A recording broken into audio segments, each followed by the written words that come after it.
The first time Karen came stomping across my driveway, waving a clipboard like it was a sword, I honestly thought she was joking, because who in their right mind opens with, "Your bees are trespassing on my air?" The woman looked like she'd marched straight out of a sitcom, her hair helmet stiff, her sunglasses perched like judgment incarnate, and yet her tone was deadly serious. She jabbed her pen toward my row of carefully placed hives gleaming in the sun, the low hum of thousands of honeybees surrounding us like a living halo. I tried not to laugh because that would have been like tossing gasoline on a fire, but she was already in full meltdown mode, accusing me of running an insect factory that threatened her family's well-being. It was 10 in the morning, the air smelled of clover and honey, and she was acting like I'd unleashed a biblical plague on her backyard. That was the moment I realized this summer would not be peaceful, and what started as a hobby meant to help pollinate my vegetable garden was about to spiral into a suburban war that would end with honey dripping off her porch in the most ironic way possible. She didn't even live directly beside me. Her property was diagonally across the cul-de-sac, but that didn't stop her from claiming that her grandchildren couldn't play outside without being chased by my swarm. I glanced toward her perfectly trimmed lawn, not a single flower in sight, and wondered what exactly was attracting the bees there. When I tried explaining that honeybees don't chase people, she cut me off with the sort of authoritative certainty only found in HOA board members and doomsday preachers. "I don't care what kind of bees they are," she snapped. "You're endangering the neighborhood. I'll have you fined if you don't remove them immediately."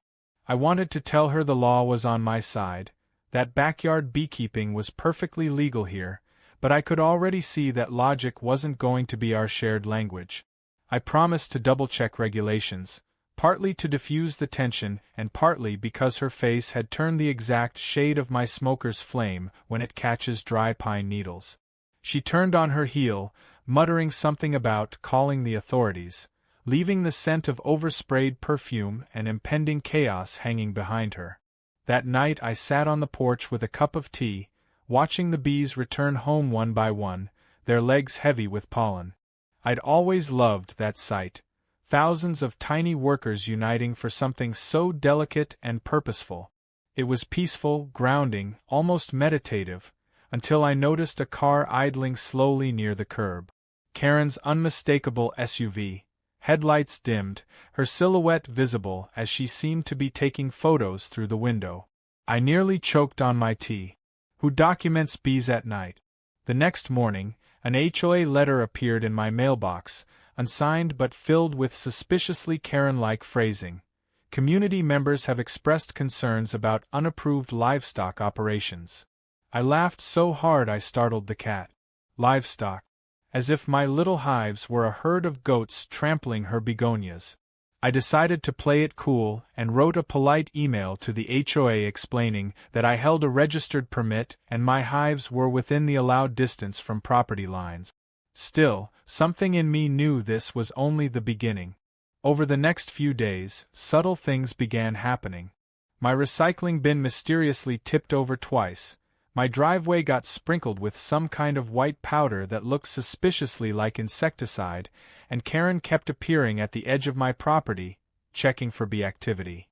One afternoon, I caught her leaning over the fence with her phone camera, whispering something like, "This is all evidence." I asked what she was doing, and she jumped back as if I'd caught her stealing gold.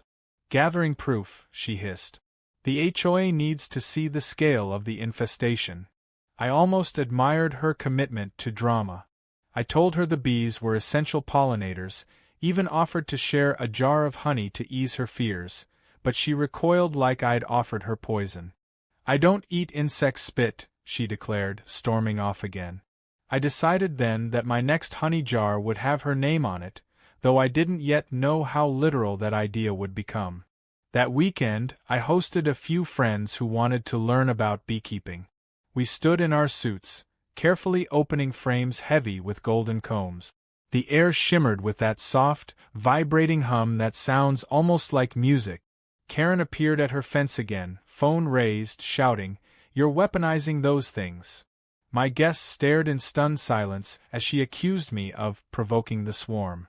I couldn't help myself. I told her if she wanted to see provoked bees, she could try standing closer. She gasped like I'd threatened her life and hurried away to make what I'm sure was her third complaint of the day. Later that afternoon, a man from the HOA showed up, clearly exhausted, holding yet another printed letter. He apologized before reading it aloud, something about a neighbor alleging unsafe conditions. When he saw my setup, textbook-compliant hives, safety fencing, calm bees, he just sighed. "Look," he said quietly, "I shouldn't tell you this, but everyone knows who keeps filing these. Just document everything." The documentation started that night. I installed a motion sensor camera near the hives, not because I expected vandalism, but because I'd stopped underestimating Karen. 2 nights later, it recorded her walking along the fence line in slippers, shining a flashlight toward the boxes. She reached through the slats with a can of something aerosol and sprayed before scurrying off. The next morning, I checked and found the hives unharmed but sticky with residue. I didn't confront her then. Instead, I cleaned the boxes, moved the camera closer, and started plotting. If she wanted to make this a battle, she was underestimating the patience of someone who spends hours watching bees communicate by dance. What unsettled me most wasn't her hatred of the bees, but how much joy she seemed to take in the chaos. Every time the mail came, there was a new complaint: noise, odor, unlicensed honey sales. One even accused me of attracting wild bears, though the nearest forest was miles away. It would have been laughable if it weren't so exhausting. But sometimes you reach that point where irritation flips into creativity, where you stop reacting and start designing your countermove. That's when the idea of the honey surprise first took shape, not as revenge, but as poetic equilibrium. I began preparing early. I labeled a few honey jars with cheeky tags like "Neighborhood Blend" and "Karen's Favorite," just for my own amusement. I didn't know yet what I'd do with them, but the thought alone made the situation easier to bear. Meanwhile, Karen's obsession intensified. She began cornering neighbors at the mailbox, warning them about toxic honey contamination, showing them blurry zoomed-in photos of bees she'd taken from 30 feet away. One neighbor told me she claimed I'd genetically modified them to be aggressive. Another said she tried to start a petition to have all local hives removed. Each story made me shake my head, but somewhere inside, a spark of mischievous satisfaction grew. I knew the universe, or perhaps the bees themselves, would soon give her exactly what she'd been buzzing for. The turning point came the following Sunday, when I found her husband standing awkwardly by my fence, hands in his pockets. He apologized in the weary tone of a man who'd fought a losing battle for years. "She's allergic," he explained softly, "but it's more than that. She needs something to control." He gave a sad smile and added, "I'm sorry you're caught in it." That was the first time I felt a hint of pity. But it didn't last long, because later that same evening, another HOA notice appeared. This time an official one, demanding I attend a mandatory safety review meeting. Karen's fingerprints were all over it. My patience finally ran out. The next chapter of this story wouldn't just be about defending my bees. It would be about teaching Karen the sweetest lesson nature ever devised: you can't fight honey with hate. And I already knew exactly how the sting would feel. The HOA meeting was held in the clubhouse, that beige box of a building that looked like it was designed by someone allergic to personality. It smelled faintly of coffee and old carpet cleaner, and the moment I walked in, I spotted Karen at the front row, spine straight, arms folded, lips pressed so tightly they could cut glass. Around her sat a few of her allies, the same ones who never waved when I passed by. The HOA president, a tired man named Richard, cleared his throat and tried to keep things civil, but Karen had already hijacked the tone before he even finished welcoming everyone. She stood up dramatically, waved a manila folder, and announced that she had compiled extensive evidence of a dangerous insect operation taking place within our community. You'd think I was running a hornet militia instead of tending a few pollinators." She slapped the folder onto the table, sending a few printouts sliding across, screenshots of bees, blurry photos of hives, and even one of me in my protective suit that she'd labeled proof of hazardous activity. I sat there biting the inside of my cheek, trying not to laugh as she gave her impassioned speech about public health and child safety, invoking the words biological hazard as if she were briefing a government agency. When it was finally my turn to speak, I kept it calm.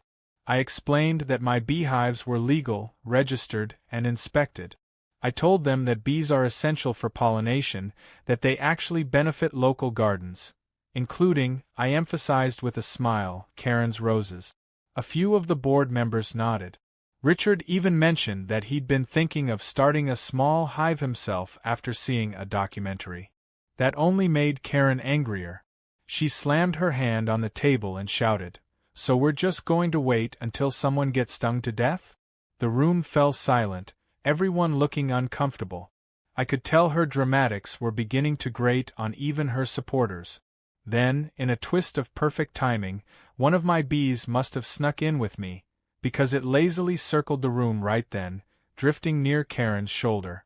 The sight of it sent her into a panicked frenzy. She screamed, jumped up, and knocked over her chair. The bee, utterly confused, buzzed off toward the window while Karen accused me of bringing it intentionally as intimidation. The entire room dissolved into chaos. Richard called for order, and I apologized for the rogue diplomat, but inside I knew this meeting was already lost to absurdity. After that spectacle, Karen's campaign escalated beyond reason. By the next morning, she had taped bright yellow warning, bee zone signs along the street bordering my property. Some were handwritten in red marker, others printed from the internet with pictures of hornets that weren't even honeybees. Neighbors began stopping by to ask questions, some out of curiosity, others out of genuine concern. I patiently explained to everyone that honeybees were docile unless provoked, and that they rarely sting unless trapped or swatted at. Most understood once they saw how calm the hives were. A few even started buying honey from me. That, of course, only fueled Karen's outrage. She accused me of turning the neighborhood into a commercial enterprise. I began receiving anonymous notes under my door reading, "Be kind, move your hive." The handwriting looked suspiciously like the looping cursive on her HOA letters. The next weekend she tried something new. She hired a pest control company to inspect her yard for bees. I was outside watering my vegetables when the truck pulled up, and two technicians in masks began scanning the air like they were searching for radiation. They approached my fence, and one of them sheepishly explained that a neighbor had reported an infestation. I offered to show them the hives and explained my permit situation. They exchanged glances, then one laughed quietly and said, "We can't touch honeybees. They're protected. Whoever called us doesn't know the law." When they drove away, Karen came storming out of her house demanding to know why they hadn't removed the threat. The younger technician told her politely that destroying honeybee colonies was illegal without a permit. Her expression turned the color of raw beetroot. She shouted after them about negligence as they drove off. I pretended to be busy with my hose, but the satisfaction that bloomed inside me was sweeter than anything my bees could ever produce. The next day, Karen's antics took an online turn. Someone sent me a link to a local neighborhood Facebook group where she had posted a video titled, "Man Breeds Killer Bees in Residential Area." The thumbnail showed my fence with the hives barely visible behind it. The video itself was a shaky clip of bees flying in sunlight while she narrated in a trembling voice about being trapped in fear. The comments were a mix of disbelief and mockery. Some people supported her, claiming they'd noticed more bees lately, while others called her dramatic. One person commented, "Karen, those are honeybees, not hornets," to which she replied, "If it stings, it's dangerous." I thought about replying but decided against it. Sometimes silence is the loudest response. Still, I saved the post for evidence, just in case this ever went to legal territory. I didn't expect that same post to get picked up by a local community page that loved showcasing bizarre neighborhood dispute. Overnight, her video hit several thousand views. The caption read, "Local HOA War, Bees vs. Karen." That's when things got truly ridiculous. I woke up to find a journalist had emailed me asking for comment. Apparently, someone had tipped them off that our street was in the middle of a honeybee controversy. I declined an interview, but they published the story anyway, painting me as the patient beekeeper and her as the overzealous HOA enforcer. Karen's fury was volcanic. She accused me of feeding lies to the media, even though I hadn't said a word. Her husband stopped making eye contact with me when he took out the trash. The whole situation became so absurd that people began slowing their cars near my driveway just to see the infamous hive. Some waved, others snapped photos. My bees, unbothered, continued their work, humming gently like they were enjoying the publicity. A few days later, I got a knock on the door from a man in a khaki uniform holding a clipboard. He introduced himself as a local wildlife officer responding to a complaint about aggressive insects. I showed him my setup, walked him through the hive arrangement, the smoker, the safety fence, and the water source I'd set up to keep bees hydrated so they wouldn't wander into neighbors' pools. He nodded approvingly. "This is textbook," he said. Then he lowered his voice and added, "Between you and me, this isn't the first time she's called. We get a few from her every month. Last time it was about birds pooping too close to her car." I thanked him, and when he left, I couldn't help but grin. The system was slowly catching up to her. But Karen wasn't done. Her obsession mutated into something stranger. She started holding little safety briefings with a few of her friends at the end of her driveway, pointing toward my yard as if conducting a military drill. I overheard phrases like allergic reaction protocols and how to respond to a sting. One afternoon, while I was tending the hives, a soccer ball from a neighbor's kid rolled near the fence, and Karen yelled across the street, "Don't touch that, it's contaminated." The poor child froze, terrified, until I gently rolled it back and assured him it was safe. That night, I saw the same kid's parents post a long rant on Facebook about how some people in the neighborhood had lost their minds over bees. The tides were turning. Then came the real twist. The HOA sent me an apology letter. Apparently, after verifying my permit and confirming that honeybees posed no legal issue, they officially closed the complaint. Karen must have received the same notice, because that evening she stood outside her mailbox for a solid 5 minutes, staring at the letter in disbelief. When she finally noticed me watching from my porch, she called out, "You think this is over? I'll find another way." I didn't answer. I just smiled, lifted a small jar of honey, and gave it a little toast in her direction before heading inside. The peace lasted for about 48 hours. Then she struck again in a way I hadn't anticipated. One morning, as I walked outside with my coffee, I found her crouched near the fence line with what looked like a net. She was trying to catch a bee. Not swat it, catch it. When I asked what she was doing, she jumped and yelled, "Collecting evidence for lab testing." I nearly dropped my mug. She claimed she wanted proof they were genetically altered hybrids. I asked how she planned to prove that, and she declared, "Science will reveal the truth." She waved the net like a sword before storming back to her yard. I stood there speechless, half amused, half worried she might actually get stung. But fate, it seemed, had its own timeline. That afternoon, the weather shifted. Warm winds swept across the neighborhood, carrying a faint sugary scent from my blooming clover patch. Dozens of bees drifted lazily into the air, doing what bees naturally do, explore. Some of them wandered near her yard, landing on her birdbath. She came outside just in time to see it and began shrieking again, waving her arms. But this time, instead of running inside, she started spraying them with a can of air freshener, screaming about chemical defense. Neighbors emerged from their homes, watching the bizarre spectacle unfold. Someone recorded the scene, and by nightfall, Another video had surfaced online titled Karen vs. the Bees Round 2. It was both tragic and hilarious. The video showed her in full meltdown mode, clouds of aerosol misting into the air while bees calmly ignored her. The comments section was brutal, filled with laughing emojis and puns about karma and believe in nature. My phone buzzed nonstop with friends sending me links. I didn't post or comment. I didn't need to. The internet had taken care of the narrative for me. For the first time in weeks, I felt the pressure ease. Karen's campaign had backfired spectacularly, and though I knew she'd retaliate somehow, I also knew she'd underestimated something crucial. Bees might sting when provoked, but they also make the sweetest revenge, and I was just getting started designing hers. By the time the third week rolled around, the air around my house buzzed not only with bees but with tension that seemed to vibrate in every conversation, every glance from passing neighbors. Karen had become a full-time conspiracy theorist, convinced that my bees were plotting a coordinated attack on her. Every morning, I would see her peeking from her window with binoculars like a general monitoring enemy movement.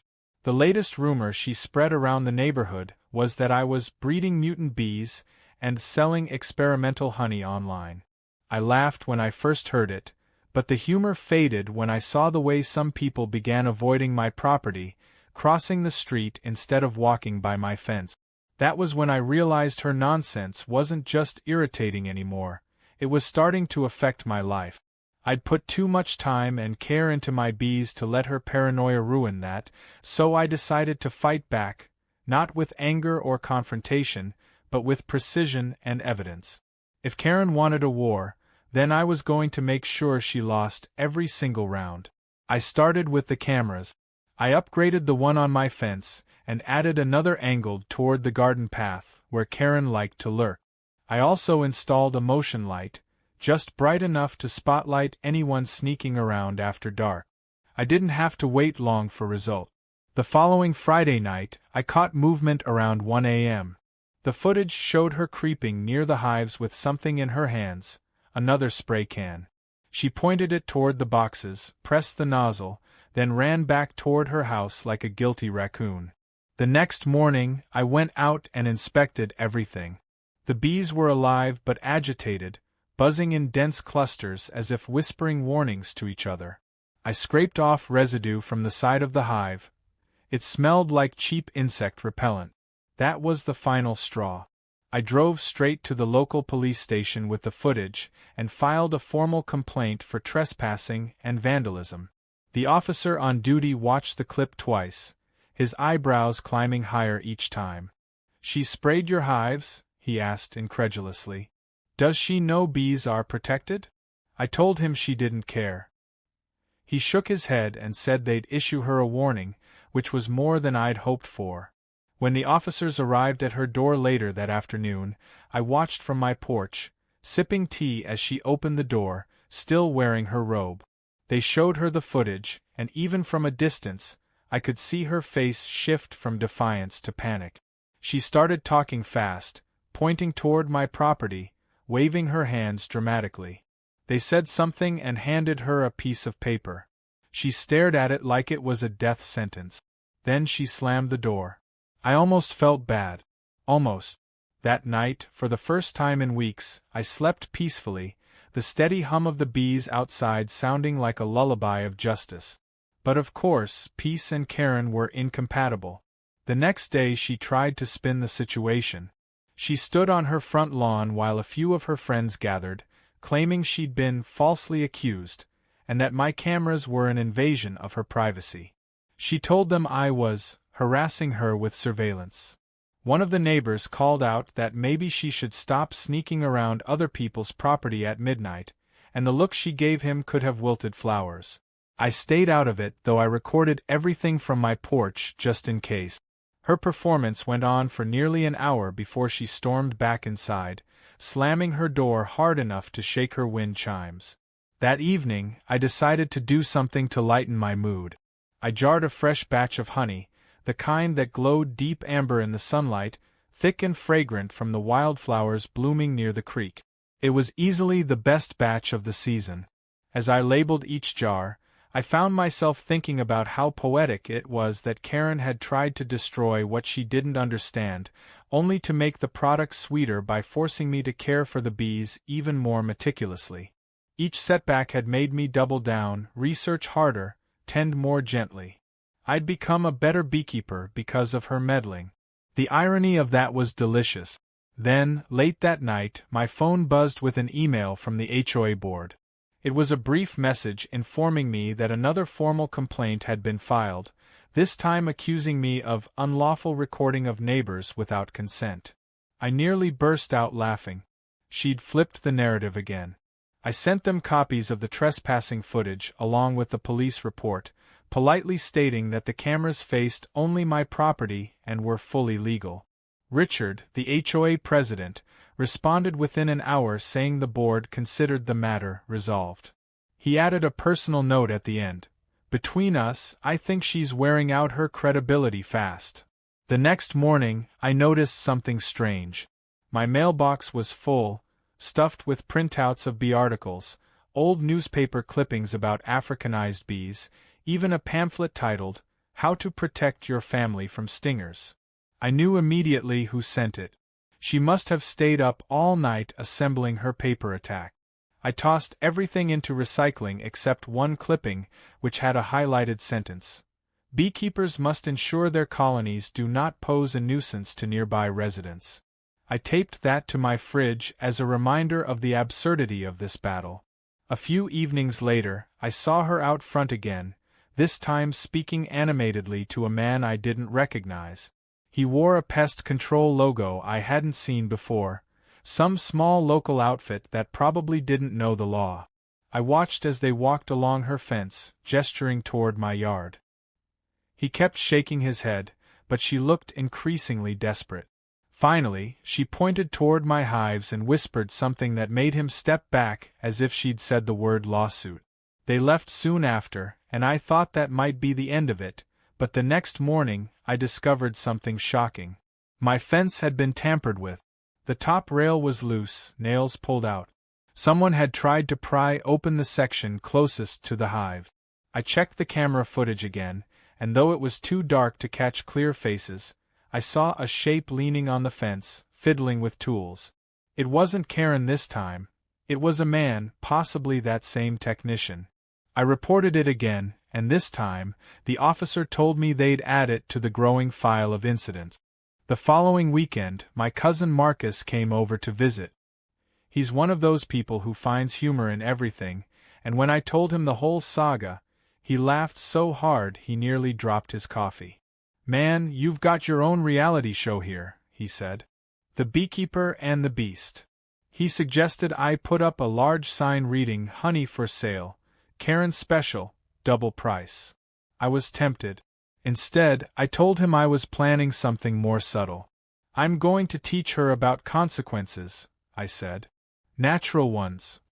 He raised an eyebrow but didn't ask for details. He knew that look in my eyes meant I already had a plan brewing. The truth was, I didn't want revenge for revenge's sake. I wanted peace.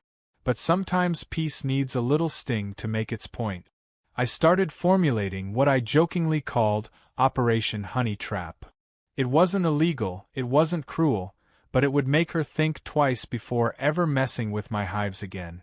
The first part involved baiting her curiosity. I left a few jars of honey on my porch table, labeled for HOA sampling. I knew she couldn't resist snooping. She watched everything I did. Sure enough, later that day, while I was inside, my motion alert pinged. The footage showed her sneaking up to the porch, glancing around, and then taking one jar. She tucked it under her arm and scurried away. I almost couldn't believe it had worked so fast. I smiled to myself because that jar wasn't ordinary. It contained honey infused with turmeric and calendula, perfectly edible but notorious for staining skin a vivid golden color if handled carelessly. I'd been experimenting with it as a natural dye for candles. Later that evening, as the sun dipped low, I sat outside pretending to read while keeping an eye on her house. The timing was almost cinematic. She came out onto her porch, gesturing wildly at her husband, her hands streaked in bright yellow. Even from across the street, I could see it glowing under the porch light. She looked like she'd bathed in liquid gold. He was trying not to laugh, which only enraged her more. I nearly fell out of my chair trying to hold back my laughter. The next morning, she marched across the street again, wearing gloves and a hat pulled low. She threw the empty jar onto my driveway and shouted, "What did you put in that?" I blinked innocently. "Honey," I said.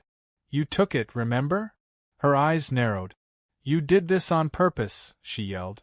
"You think this is funny?" I told her it wasn't my fault she helped herself to something that wasn't hers. "Maybe next time ask before borrowing," I said. She sputtered like a broken sprinkler before stomping away. By then, a few neighbors had come out to see what the commotion was about, and whispers followed her back to her door. That day changed something in the neighborhood dynamic. People started approaching me, quietly sharing their own stories about her. How she complained about the color of their flowers, the size of their mailboxes, even the way someone parked slightly crooked once. One older woman told me, "She just can't stand when other people are happy." It made sense. I realized this wasn't really about bees. It was about control. The hives were just a symbol of something she couldn't dictate. And that made the sweetness of my small victory even richer. That night, as I checked on the hives under the moonlight, the bees moved calmly, their rhythm steady and sure. I whispered softly to them, thanking them for staying strong despite the madness around us. For the first time, I felt like we were truly in sync, creatures of patience surrounded by chaos, creating something golden out of conflict. I didn't know what Karen would try next, but I did know one thing. She'd just gotten a taste of her own medicine, and like honey itself, it was going to stick. For a few days after the Golden Hands incident, the neighborhood was strangely quiet, like the whole cul-de-sac was holding its breath, waiting for Karen's next eruption. I half expected her to come storming over again with gloves up to her elbows demanding another apology, but she didn't. Instead, she went uncharacteristically silent, which was somehow more unsettling than her usual daily dramatics. I saw her curtains twitch occasionally as she peered out, probably plotting her next move.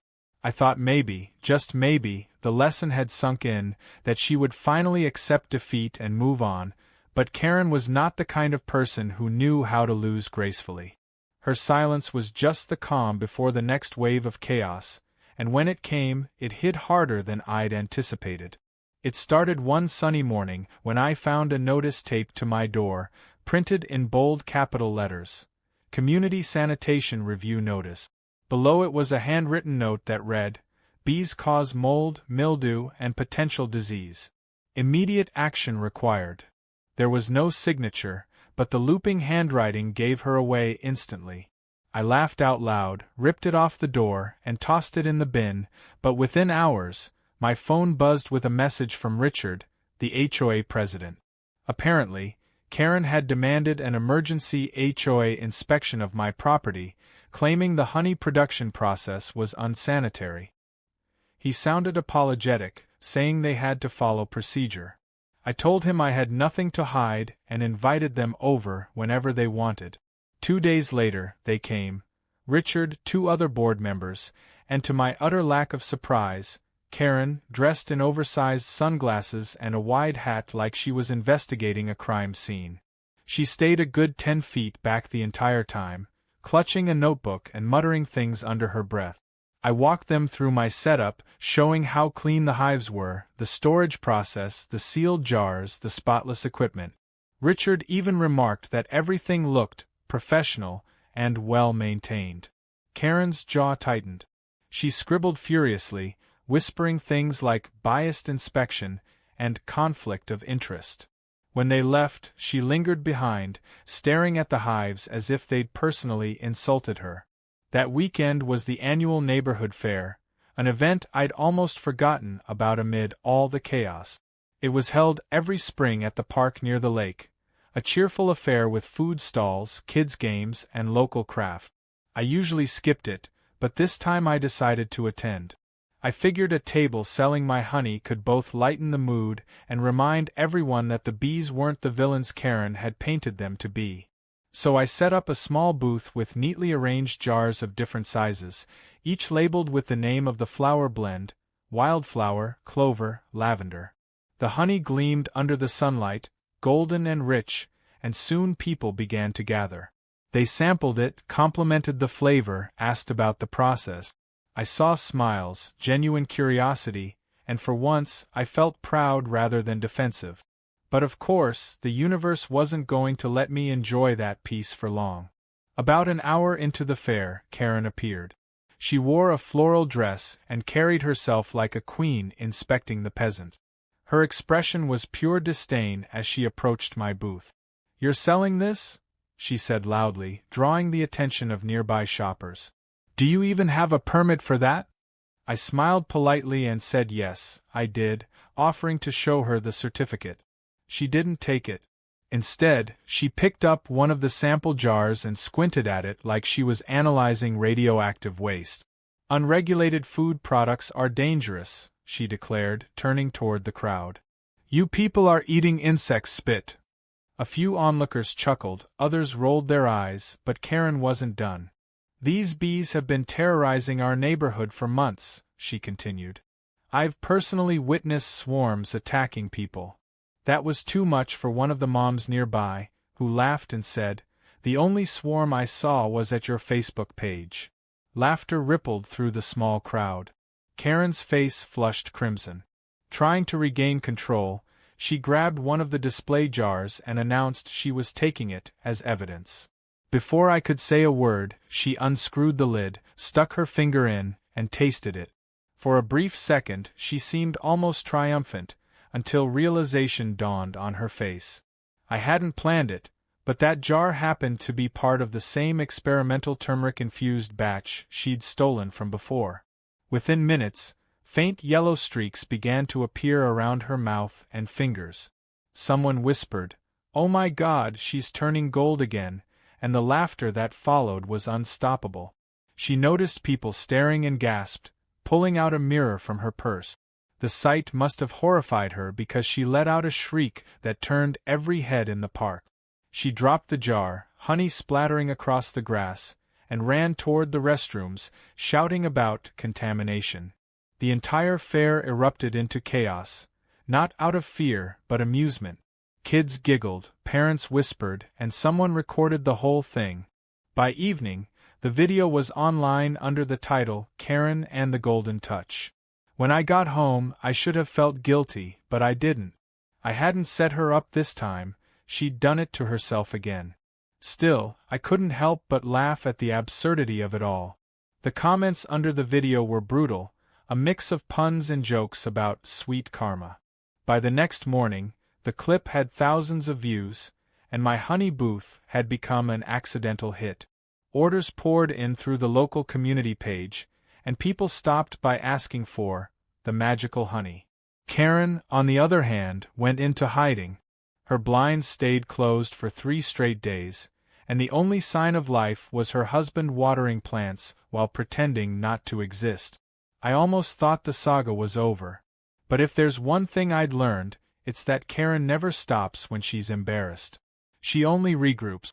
A week later, an official-looking envelope arrived in my mailbox.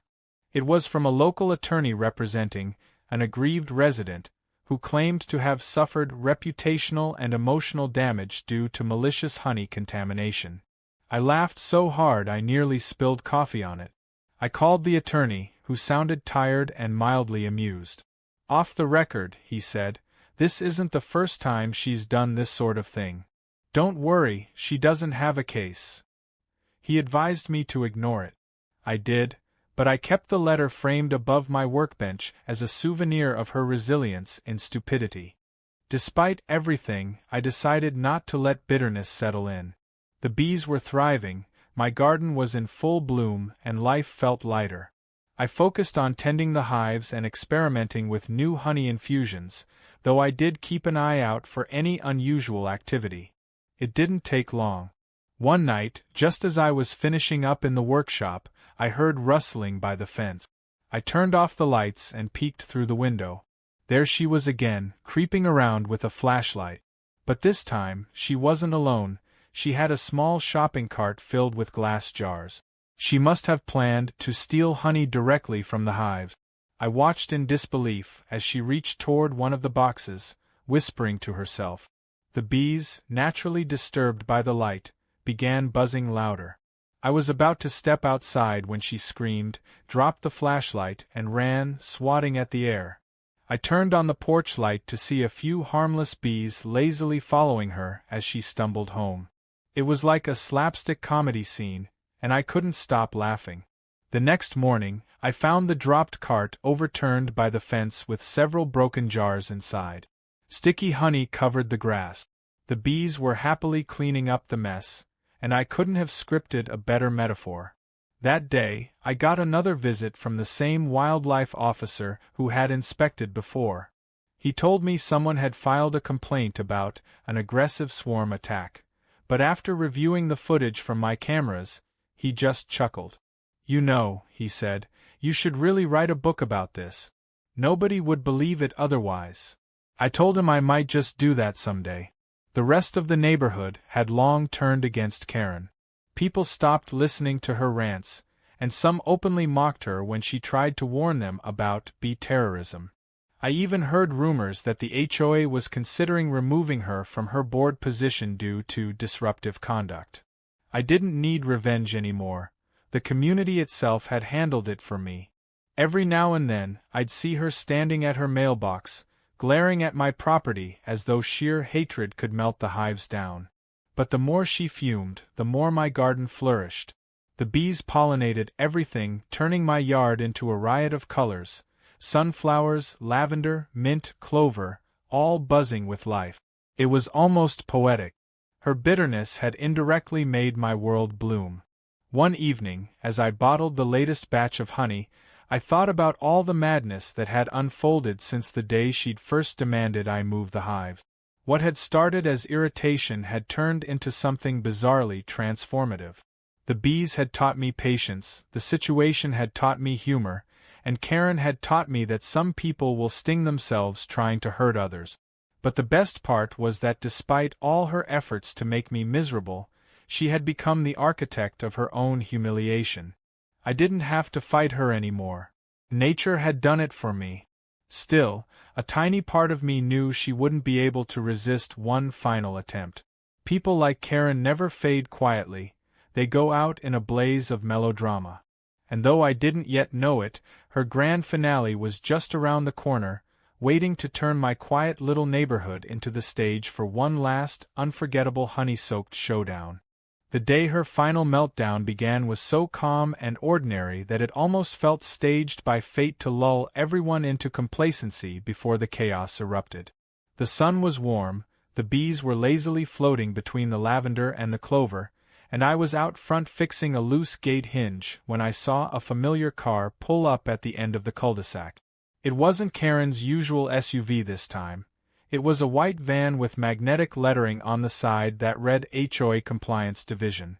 My stomach dropped even before the door opened, because I knew that behind this new tactic was the same relentless hand. Sure enough, out stepped Karen, clipboard in hand, accompanied by two men in matching polos who looked as if they'd been duped into volunteering. She strutted down the driveway, sunglasses perched like armor, and announced that this was an official inspection for public nuisance abatement. I wiped my hands on my jeans and leaned against the fence, too tired to play dumb. "Karen," I said evenly, "you can't just invent new departments." She glared at me. "I am acting under Article 9, subsection C of the Community Charter." One of the men shifted awkwardly and muttered, "Ma'am, we don't actually have authority for this." But she was already pointing at the hives, raising her voice for the benefit of the few curious neighbors who'd come out to see what was happening. She accused me of everything from environmental contamination to emotional distress, her words tumbling out like bees from a disturbed hive. I kept my cool, but I could feel my patience wearing thin. The men with her eventually gave up, climbing back into the van, clearly wanting no part of her personal crusade. She kept talking even after they left, ranting about how she was going to escalate this to the county and get those bugs removed once and for all. I asked if she meant the bees or herself. That didn't help. Her face turned the color of a ripe tomato, and she stomped away shouting something about legal consequences. I thought it was another empty threat, but by that evening, I learned she wasn't bluffing this time. A letter from the county health department arrived, informing me that an anonymous citizen had filed a report of unsanitary honey processing practices. They were required to investigate, though the tone of the email suggested they already suspected it was nonsense. Still, they scheduled a visit for the following week. When the inspector came, she turned out to be a kind woman who clearly enjoyed her job. I gave her a full tour of the setup, explained the equipment, and even showed her the filtration system I'd built. She was impressed, took photos, and told me I was in full compliance. "You've got one of the cleanest small operations I've seen," she said. "It's rare to find someone this careful." I thanked her, but I also asked if she could note in her report who had made the complaint. She smiled knowingly. "Oh, we all know who she is," she said quietly. "She's filed 3 other ridiculous reports this month, about a neighbor's compost pile and someone's chickens being too noisy." That confirmed what I already knew. Karen had made a hobby out of weaponizing bureaucracy. But this time, her plan had backfired again.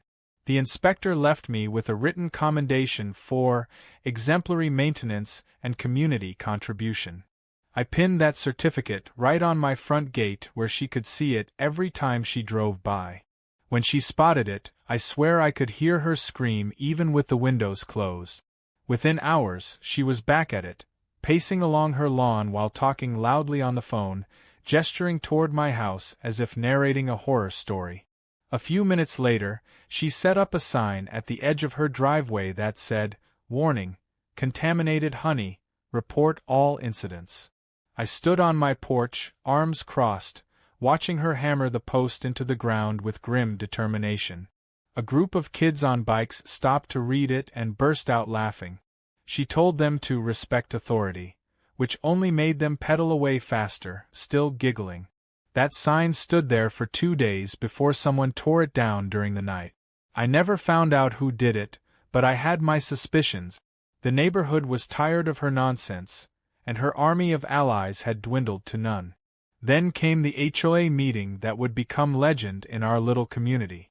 I hadn't planned to attend, but Richard called me personally, saying it might be worth showing up this time. When I arrived, the room was packed, the tension so thick you could feel it. Karen sat in her usual spot, surrounded by a fortress of binders, documents, and printouts.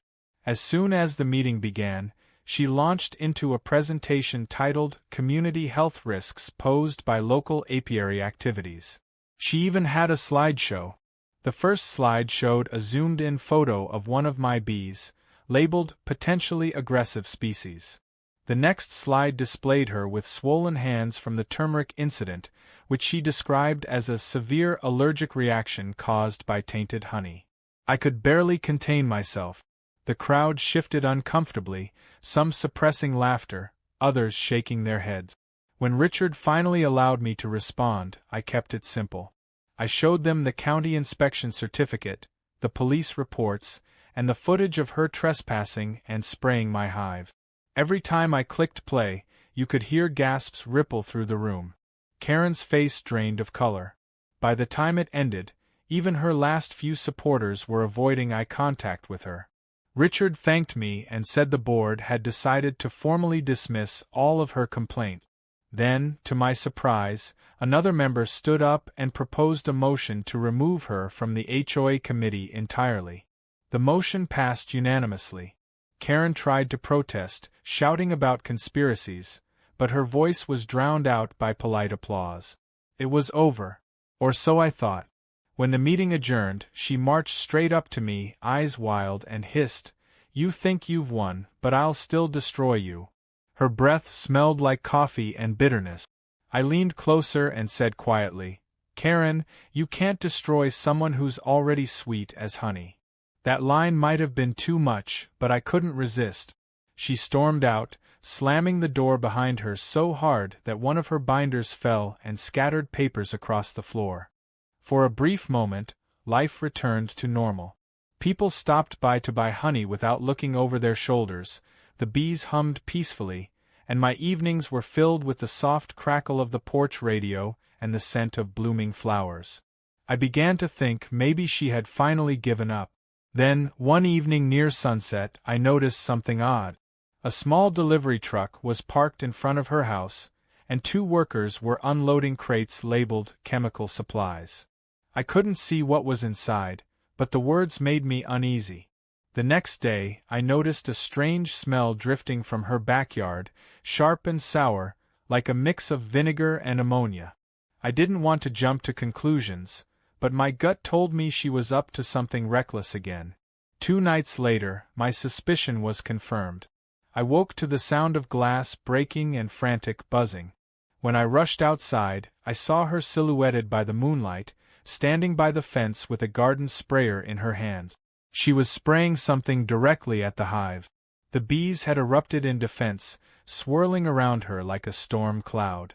She screamed, dropped the sprayer, and bolted, tripping over her own feet as she ran toward her porch, swatting wildly at the air.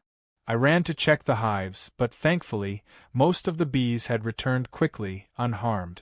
The next morning, I called the police again, and this time, they didn't just warn her. They cited her for trespassing and endangerment of protected species. Word spread fast. By afternoon, everyone knew what had happened. Neighbors gathered in small clusters, whispering and shaking their heads. Even people who'd never spoken to me before came by to offer support. Someone printed flyers promoting my honey with the slogan, "Support local bees. Say no to drama." The neighborhood that once divided over her gossip now united in laughter. Her humiliation was complete, but I still wasn't finished.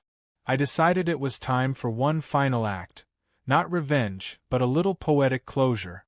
I prepared a gift basket with a jar of my best honey, a small beeswax candle, and a handwritten card that said, "For your sweet recovery, thank the bees." I left it on her porch at sunrise. Later that day, I saw her husband come out, pick it up, and glance toward my house. He didn't say a word, but there was something like gratitude in his tired expression. Maybe he understood that this wasn't spite, it was mercy. Karen herself didn't show her face for a week after that. The HOA replaced her position quietly, and her name stopped echoing in every conversation. The sign she'd once put up warning people about bees now lay discarded in her side yard, half buried in weeds. I'd won, but it didn't feel like victory. It felt like balance restored, like nature had simply corrected a disturbance in its rhythm. That night, as the last light faded and the bees settled into their hives, I sat on my porch listening to the soft hum that had become my constant soundtrack. The air smelled of honey and calm. Somewhere in the distance, a door slammed, and I wondered if she'd opened the jar I'd left for her. I hoped she did. Maybe, just maybe, she'd taste the sweetness she'd fought so hard to destroy. But knowing Karen, she'd probably complain it was too sticky. Still, I couldn't help smiling at the thought, because either way, I knew the bees and I had done something extraordinary. We'd turned chaos into honey, malice into laughter, and an endless feud into a story that would buzz around the neighborhood for years to come.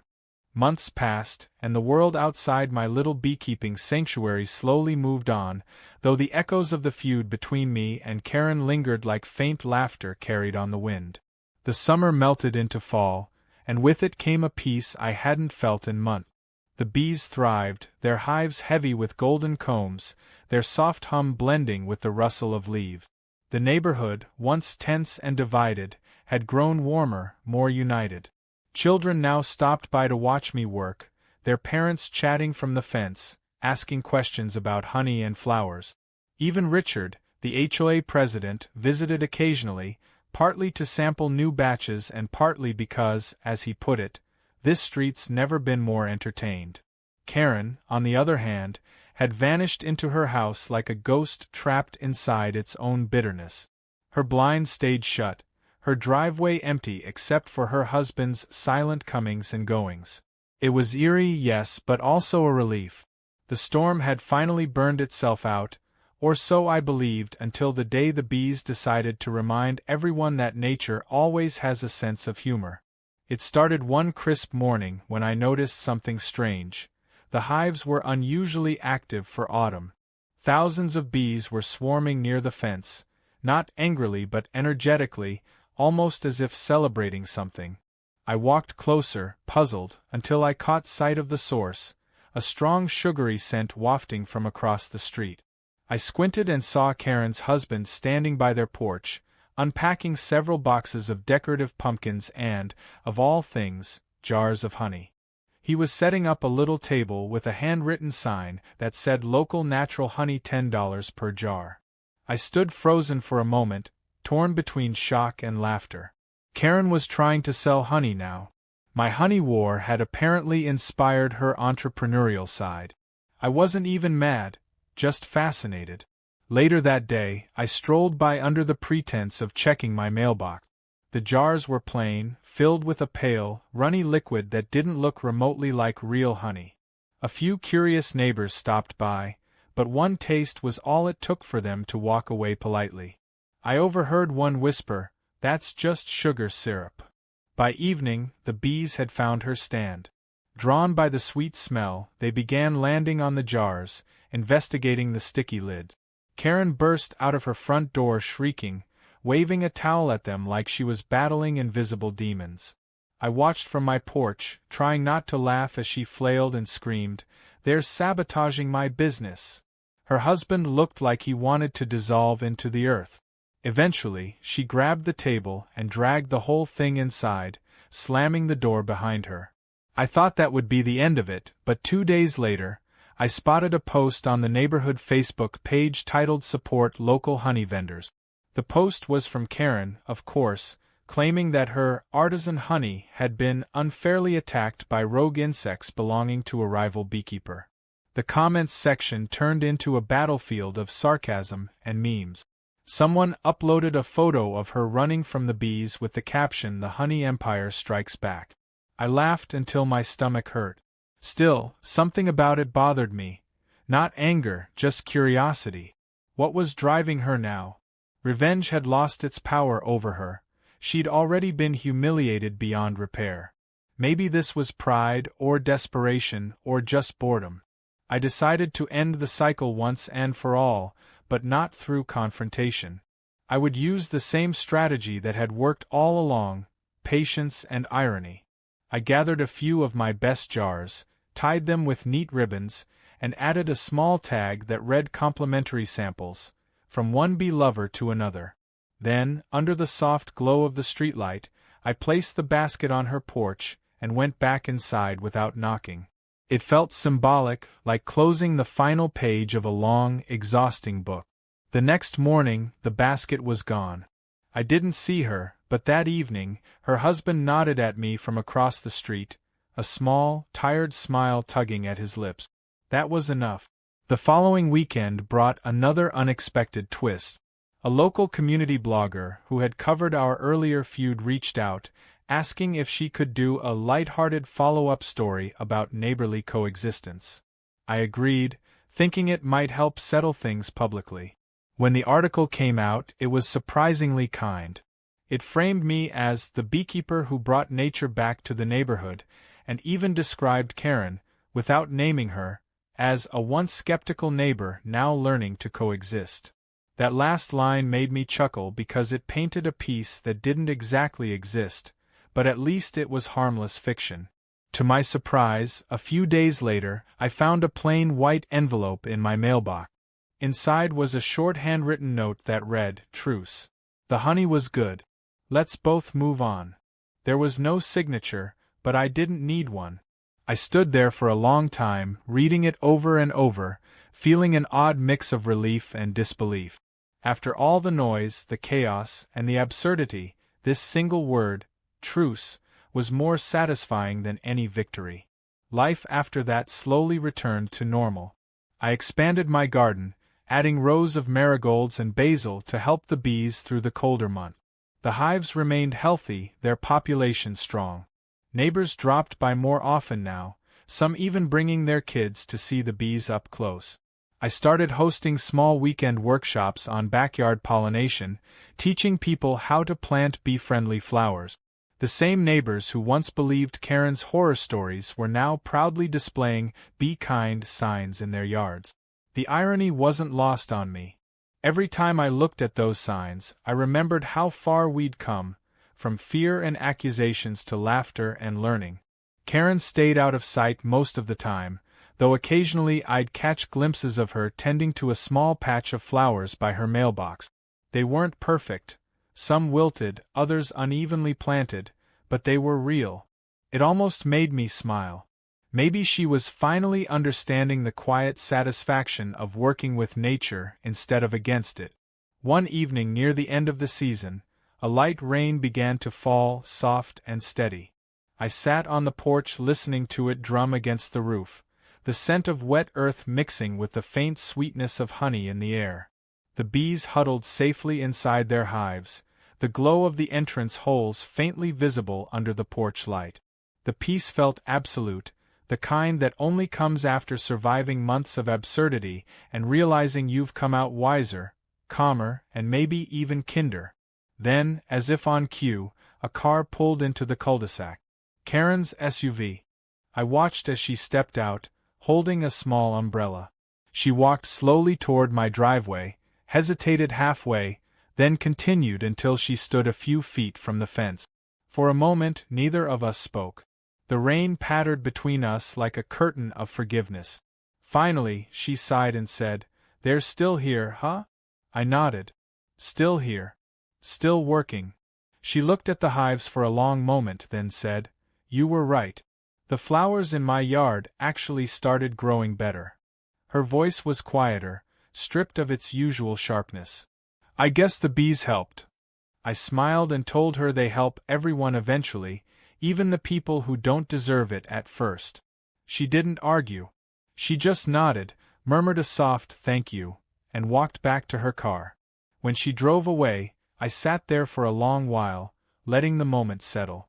It wasn't dramatic or emotional or even particularly memorable to anyone but me, yet it felt like the perfect ending. No apologies, no revenge, just quiet acknowledgement that peace had returned. The next morning, I found a single jar of honey on my porch. The same kind of plain jar she had once tried to sell, this time filled with what looked like the real thing. There was a note taped to it that simply read, "For the bees."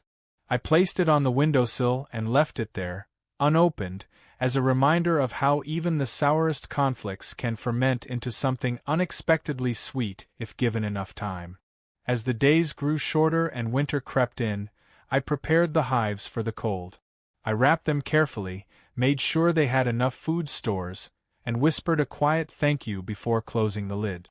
The bees would sleep through the cold months, and so would the feud that had consumed so much of my life. Sometimes, on clear mornings, I'd stand outside with my coffee, watching sunlight glint off the frost and listening for the faint hum beneath the wood.